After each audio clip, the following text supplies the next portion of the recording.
Mu Rwanda hateraniye ihuriro ry'iminsi ibiri ry'urubyiruko rwa Gikristo rwo mu matorero y'abaprotestanti mu karere k'ibiyaga bigari. Ibindi ku bijyanye n'iyi nkuru munyemerere tubyumve. Iri huriro ryateguwe n'inama y'abaprotestanti mu Rwanda CPR ku bufatanye na FECRAHA rihuje urubyiruko rusaga 20. Haraganirwa ku ruhare rw'urubyiruko mu kubaka umuco w'amahoro, guhuza abantu no kurwanya ihohoterwa rishingiye ku gitsina ndetse no komora ibikomere by'ihungabana. Atangiza iri huriro umunyamabanga mukuru w'inama y'abaprotestanti mu Rwanda CPR Rev Samuel Mutabazi yasabye urubyiruko kudaheranwa n'ibibazo biriho, ahubwo bakaba umusemburo w'amahoro n'impinduka nziza mu miryango n'ibihugu byabo muri rusange. Nk'abakristo nk'uko nabivuze dufite inshingano zihariye.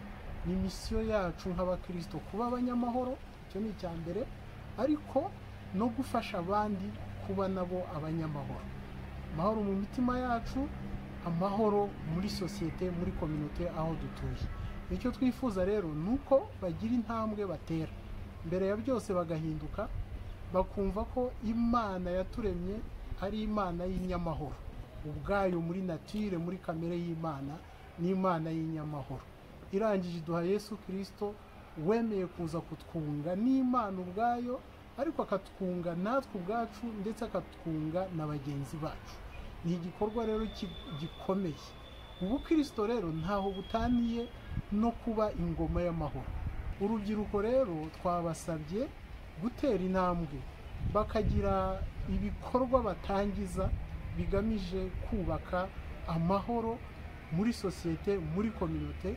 Niyo bategura n'umunsi wo gusengera amahoro mu karere, mu bihugu bifite intambara, mu miryango irimo umwiryane n'amahane n'ihohoterwa rishingiye ku gitsina, bagafata igihe cyo kwiyiriza, cyo kubisengera, hanyuma ubundi bagashyiraho na gahunda y'ibiganiro binyuze muri za amatsinda yo kubaka amahoro, za club de paix zishobora gushingwa mu mashuri, mu maparuwase, zishobora gushyirwaho aho abantu benshi bahurira, hanyuma bagatangira za initiative nk'izo. Twababwiye ko ibikorwa bito nibyo bigeraho ngaho, iyo bikozwe n'umutima ushaka, ubushake buhari, Imana irabyagura ikabiha umugisha, bigatanga imbuto, bigatanga umusaruro ufatika. Nicyo rero tubifuzaho, nibwo butumwa twabahaye, kandi n'inyigisho bari guhabwa nazo zose zizagenda ziganisha kuri iyo ntego nyamukuru. Abitabiriye ihuriro bagarutse ku kamaro k'ibi biganiro bijyanye no kubaka amahoro no kurwanya ihohoterwa rishingiye ku gitsina. Nungutse yuko urubyiruko turi umuyoboro wo gukwirakwiza amahoro mu bantu. Ni twe ba mbere dukwiye kuba turi gutanga amahoro, tukaba natwe tukaba isoko yayo, tukayatanga mu bandi mu buryo dukoresha social media. Ushobora gutambutsa ubutumwa muri bagenzi bawe, ubabwira message irimo ihumure, irimo amahoro, irimo umunezero, ku buryo amahoro akomeza gusakara mu mitima y'abantu.